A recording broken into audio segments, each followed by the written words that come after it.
Hi, hello, வணக்கம்.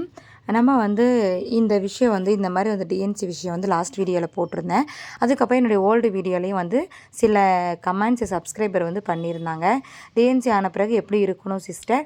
And அதுக்கப்புறம் நம்ம என்ன மாரிலாம் சாப்பிட்ணும் அப்படின்ற உணவுங்களாம் சொல்லுங்க அப்படின்னு சொல்லி கேட்டிருந்தாங்க. டிஎன்சி ஆயிருக்குன்றதுனாலே மோஸ்ட்லி பல காரணங்களால இந்த விஷயம் நடக்குது. Miscarriage, baby growth, baby heart beat, chromosome problem இந்த மாதிரி ஃபஸ்ட்டு ட்ரெம்ஸ்டருக்குள்ளே நடக்கிறதுக்கு எல்லாத்துக்கும் ஒரு சிலதுக்கு டேப்லெட் கொடுத்து ரிமூவ் பண்ணுறாங்க. ஒரு சிலதுக்கு இந்த மாதிரி மெடிக்கல் டேர்ம் பண்ணுறாங்க. ஸோ இதுக்கப்புறம் நம்ம இது எப்படி இருக்கணும் அப்படின்றது இந்த வீடியோவில் சொல்ல போகிறேன். வாங்க வீடியோக்குள்ளே போகலாம். அதுக்கு முன்னாடி சேனல் தொடர்ந்து சப்ஸ்கிரைப் பண்ணிவிட்டு ஃபாலோ பண்ணி வச்சுக்கோங்க.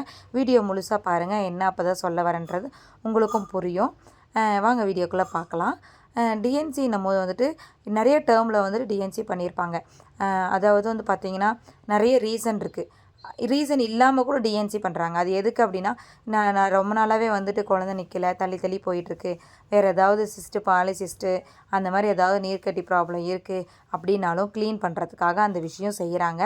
இது ஒரு ஒன் டே கேர் ப்ரொசீஜர் தான். மார்னிங் போனோம் அப்படின்னா ஈவினிங் வந்துடலாம். 12 ஹவர்ஸ்க்குள்ளே வந்துடலாம். மார்னிங் 6 to 7 போனால் ஈவினிங் 6 to 7 வந்துடலாம். ஒரு டே கேர் ப்ரொசீஜர் மாதிரி தான் பண்ணுவாங்க. எல்லாருக்குமே இவ்வளோ தான், இந்த ப்ரொசீஜர் தான் பண்ணுவாங்க. மைனர் அனஸ்தீசியா கொடுத்து பண்ணுவாங்க. இது பார்த்திங்கன்னா மார்னிங் எம்டி ஸ்டொமக்கில் தான் நம்ம போவோம்.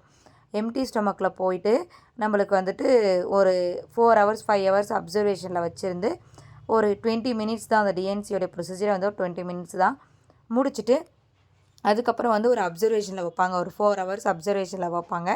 நம்மளுக்கு நீர் ஆதாரமாக ஏதாவது ஒன்று சாப்பிட சொல்லுவாங்க. சாப்பிட்டு யூரின் பாஸ் பண்ணி நெக்ஸ்ட்டு ஒரு கொஞ்சம் சாப்பாடு சாப்பிட சொல்லுவாங்க. சாப்பிட்டு நம்ம டிஸ்சார்ஜ் பண்ண சொல்லிடுவாங்க. ஏதாவது சைடு எஃபெக்ட் இருக்கா, மயக்கம், வாந்தி அந்த மாதிரி ஏதாவது இருக்கா, இல்லை அவங்களுக்கு ஜீரணம் ஆகிடுச்சு, நெக்ஸ்ட்டு நல்லா அடாப்ட் ஆகிடுச்சு அப்படின்னா நெக்ஸ்ட்டு வீட்டுக்கு அனுப்பிவிடுவாங்க. இதுதான் இந்த ப்ரொசீஜர். இதுக்கப்புறம் நம்ம எப்படி இருக்கணும் அப்படின்றத எப்படி சொல்லலான்னா, நார்மலாக ஒரு 5 days டேப்லெட் கொடுத்து அனுப்பிவிடுவாங்க. அந்த 5 days டேப்லெட் எதுக்குன்னா, யூட்ரஸ் ரெக்கவர் ஆகிறதுக்காக. ஆல்ரெடி ரெக்கவர் ஆகிருக்கும். ஹார்மோனல் இம்பேலன்ஸ் இருக்கும் நமக்கு. ஆல்ரெடி ஹார்மோனல்ஸ்லாம் தாறுமாறாக இருக்கும். உடம்புல அதிகமாகவும் இருக்கும், குறைவாகவும் இருக்கும், ரொம்ப இம்பேலன்ஸாக இருக்கும். ஸோ அது காம் ஆகணும். ஏன்னா நம்ம வயிற்றுலேருந்து க்ளீன் பண்ணி எடுத்துட்டாங்க. அதுக்கப்புறம் நம்ம உடம்பு ஹார்மோன்ஸ்லாம் பேலன்ஸ் ஆகணும். அதுக்காக ஒரு 5 days டேப்லெட் கொடுப்பாங்க.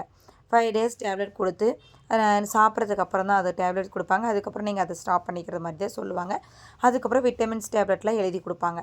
அது வேறு விடுங்க. அது கண்டினியூஸாக சாப்பிட்ற மாதிரி எழுதி கொடுப்பாங்க. இந்த 5 days டேப்லெட் சாப்பிடும் போது எது எடுத்துக்கணும், முடிச்சுட்டு நம்ம உடனே என்ன மாதிரி சாப்பிட்ணும் அப்படின்னு கேட்பாங்க. இதுக்கெலாம் எந்த ஒரு தடையும் கிடையாது. பத்தி சாப்பாடு சாப்பிட்ணும், இப்படி தான் சாப்பிட்ணும் அப்படின்றதெல்லாம் எதுவுமே கிடையாது. டெலிவரிக்கு அப்புறம் நம்ம இப்படிலாம் இருக்கணுன்ற ஒரு விஷயத்தில் அந்த மாதிரி எதுவும் கிடையாது. டே கேர் ப்ரொசீஜர் ஆஃப் டே பக்கம் நம்ம எம்டி ஸ்டொமக்கில் தான் இருப்போம்.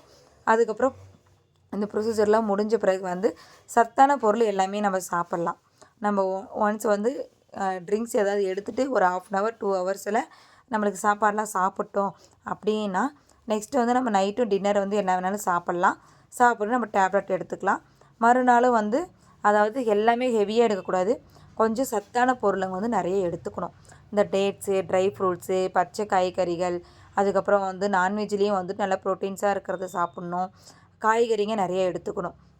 இதெல்லாம் கொஞ்ச நாள் கண்டினியூஸாக எடுக்கணும். இந்த ஃபாஸ்ட் ஃபுட் எடுக்கிறது அந்த மாதிரி எடுக்கிறது ரொம்ப ரொம்ப ரொம்ப ரொம்ப அவாய்ட் பண்ணிவிடுங்க. நெக்ஸ்ட்டு பீரியட் வர வரைக்குமே அவாய்ட் பண்ணிக்கோங்க. ஏன்னா நெக்ஸ்ட்டு 1 பீரியட் 2 பீரியட் வரைக்குமே நம்ம உடம்புல ஹார்மோன்ஸ் நிறைய இருக்கும். ஸோ அதை அவாய்ட் பண்ணிக்கிறது ரொம்ப நல்லது. ஃப்ரூட்ஸு அதாவது இந்த நம்ம பழங்களாக வாங்கிட்டு வீட்லேயே நம்ம போட்டு குடிக்கிறது ரொம்ப நல்லது. கடையில் வாங்கி குடிக்கிறத விட்டு இளநீ, நிறைய ஃப்ரூட்ஸு, காய்கறிங்களாம் நிறைய சேர்த்தி சாப்பிடுங்க. ஏன்னா நம்ம ரொம்ப ஆல்ரெடி நம்ம கர்ப்பமாக இருக்கிற டைமில் ஹார்மோன்ஸ் ப்ராப்ளம் நிறைய சாப்பிட்ருப்போம். இப்போ நம்ம டிஎன்சி பண்ணிட்டு வரும்போது நம்ம உடம்புல ஆல்மோஸ்ட் எனர்ஜி கம்மியாயிடும். அது இல்லாமல் நம்ம அந்த வேதனையிலே நிறைய நம்ம சாப்பிட மாட்டோம். ஸோ நம்ம உடம்பு ரொம்ப டீஹைட்ரேட் ஆகிடும். அதனால் அதை நம்ம கண்டினியூஸாக வெயிட் நிறைய போடுவாங்க. ஸோ இதெல்லாம் ஆகாமல் இருக்கிறதுக்கு கண்டினியூஸாக நம்ம மனநிலை கொஞ்சம் குறைச்சி என்கேஜாக வச்சுக்கணும். நம்ம உடம்ப வந்து எப்பவுமே வந்து பார்த்திங்கன்னா ஓகே இதுவும் நம்ம கடந்து போகணும், நம்ம உடம்ப வந்து நம்ம நல்லபடியாக வச்சுக்கணும், ஹெல்த்தியாக வச்சுக்கணும் அப்படின்றத மனசில் வச்சுக்கிட்டு சாப்பாட்டை விடாமல் ஹெல்த்தியான ஃப்ரூட்ஸு ஹெல்த்தியான சாப்பாடை சாப்பிட்டு அந்த 2 to 3 மந்த்ஸ் நம்ம கடக்கிறது தான் பார்க்கணும். ஸோ இதுக்கு வந்து எந்த ஒரு பத்தியும் அந்த மாதிரிலாம் இருக்க தேவையில்லை. அதே மாதிரி நம்ம ட்ராவலிங் அந்த மாதிரிலாம் 1 or 2 டேஸ் வந்து நம்ம வந்து பெட் ரெஸ்ட் எடுத்தாலே போதும். அதுக்கப்புறம் கண்டினியூஸாக நம்ம ஒர்க்கை நம்ம வந்து கண்டினியூ பண்ணலாம். நம்ம என்ன செஞ்சோமோ அந்த ஒர்க்கை நம்ம கண்டினியூ பண்ணலாம், வெயிட்டு தூக்கலாம், எல்லாமே பண்ணிக்கலாம். ஒரு 2 to 3 டேஸ் வந்து நம்ம பெட் ரெஸ்ட் எடுத்தாலே போதும், நம்ம நார்மல் ஆகிடுவோம். ஸோ ஃபுட்டு வந்து கண்ட்ரோல்லாம் கிடையாது, நார்மலாக நம்ம எடுக்க வேண்டிய சாப்பிட வேண்டிய ஃபுட்டு நம்ம சாப்பிட்டோம்னாவே போதும். 2 to 3 பீரியட்ஸ் வந்து நம்மளுக்கு நார்மல் ஆன பிறகு நம்ம ஹார்மோன்ஸ் எல்லாம் கரெக்டாக ஆகிடும், ஈக்குவல் ஆகிடும். அதுக்கப்புறம் நம்ம ட்ரை பண்ணலாம். பட் ஹெல்த்தியாக வச்சுக்கணும். அதுக்கப்புறம் நம்ம வந்து உடம்ப ரொம்ப ஹெல்த்தியாக வச்சுக்கிறது ரொம்ப நல்லது. ஓகே, இதுதாங்க இந்த வீடியோ. இதுதான் சொல்லணும்னு நினச்சேன். ஸோ இந்த வீடியோ உங்களுக்கு பிடிச்சிருக்கும்னு நினைக்கிறேன். வீடியோவை தொடர்ந்து பாருங்கள், சேனலுக்கு தொடர்ந்து சப்போர்ட் பண்ணுங்கள். நெக்ஸ்ட் ஒரு வீடியோவில் பார்க்கலாம். தேங்க்யூ.